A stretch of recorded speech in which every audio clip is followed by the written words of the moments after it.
Bismillahirrahmanirrahim. Assalamualaikum warahmatullahi wabarakatuh. Saya Imam Mustaqim dari program studi bimbingan konseling Islam dari kelas 3 BKIC dengan NIM 2018-101-128. Izin melakukan sebuah materi tentang stres dan cara mengatasinya. Di sini secara teknik psikologis, stres didefinisikan sebagai suatu respon penyesuaian seseorang terhadap situasi yang dipersepsinya menantang atau mengancam kesejahteraan orang yang bersangkutan. Jadi stres merupakan suatu respon fisiologis ataupun perilaku seseorang. Stresor hal yang dipandang sebagai penyebab cekawan, gangguan keseimbangan, baik internal maupun eksternal. Menurut Andas, dalam bahasa Indonesia ada dua pengertian tentang stres. Yang pertama, gangguan atau kekacauan mental dan emosional tekanan.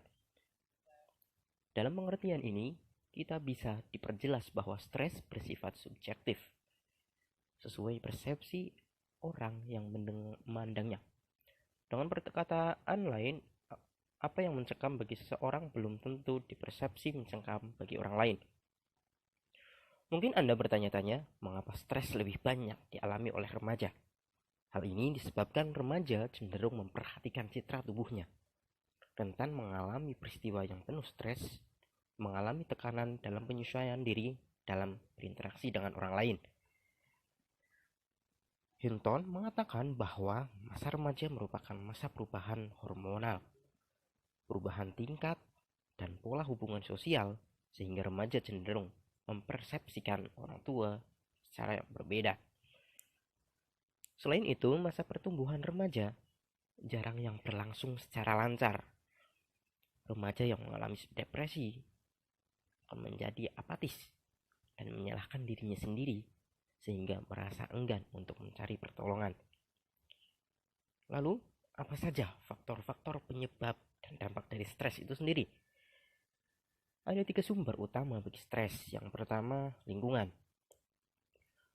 Lingkungan kehidupan memberi berbagai tuntutan penyesuaian diri, seperti antara lain cuaca, kebisingan, kepadatan, tekanan waktu, standar prestasi, berbagai ancaman terhadap rasa aman dan harga diri, tuntutan hubungan antar pribadi, penyesuaian diri, perubahan keluarga, dan lain sebagainya. Yang kedua, fisiologis.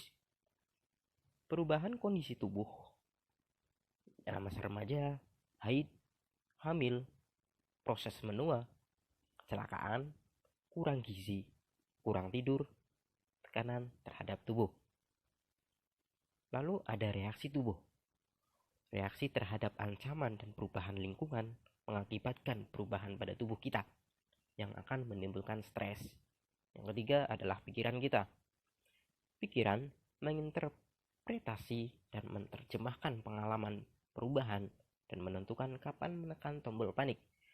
Bagaimana kita memberi makna atau label pada pengalaman dan antisipasi ke depan bisa membuat kita rileks atau stres. Lalu, apa saja gejala stres? Ada sejumlah gejala yang bisa dideteksi secara mudah. Yang pertama, gejala fisiologis. Denyut jantung bertambah cepat, banyak berkeringat, terutama keringat dingin, pernafasan terganggu, otot terasa tegang, sering ingin buang air kecil, sulit tidur, gangguan lambung, dan lain sebagainya. Yang kedua, gejala psikologis, resah, sering merasa bingung, sulit berkonsentrasi, sulit mengambil keputusan, tidak enak perasaan atau perasaan kewalahan, dan lain sebagainya. Yang ketiga adalah tingkah laku, berbicara cepat sekali, menggigit kuku, menggoyang-goyangkan kaki, tics, gemeteran, berubah nafsu makan, entah itu bertambah ataupun berkurang. Gejala-gejala stres pada remaja. Nah, di sini Anda dapat mengetahui apakah diri kalian mengalami depresi atau tidak.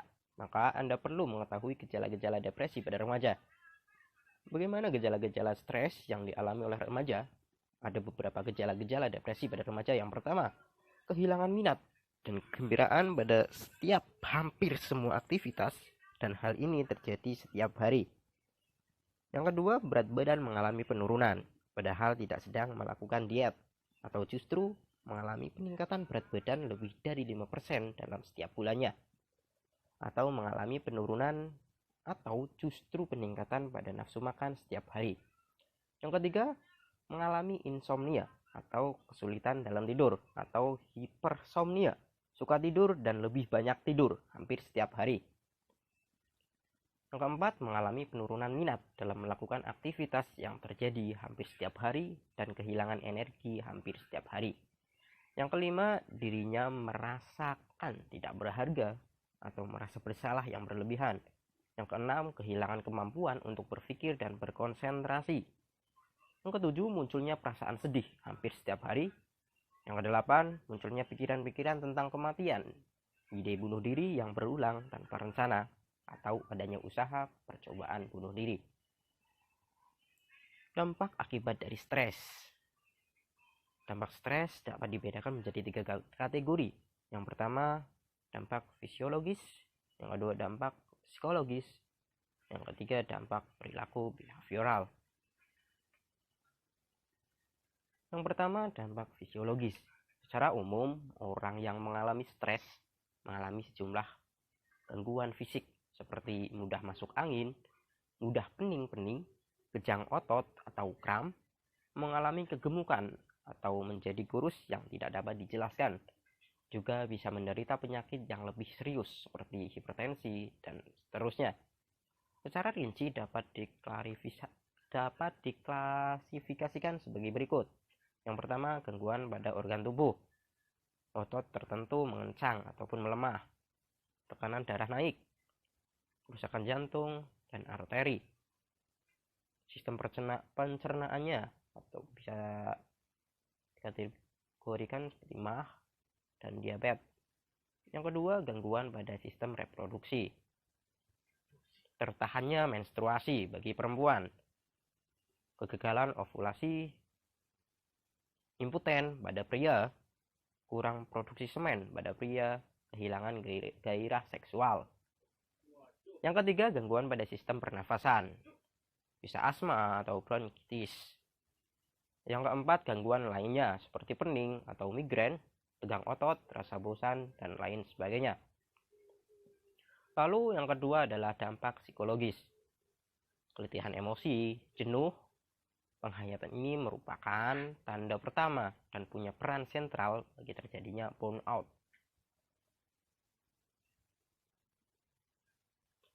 Terjadi depersonalisasi dalam keadaan stres yang berkepanjangan.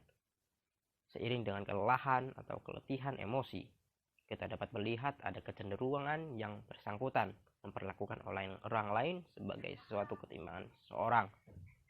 Yang ketiga, dampak perilaku atau behavioral.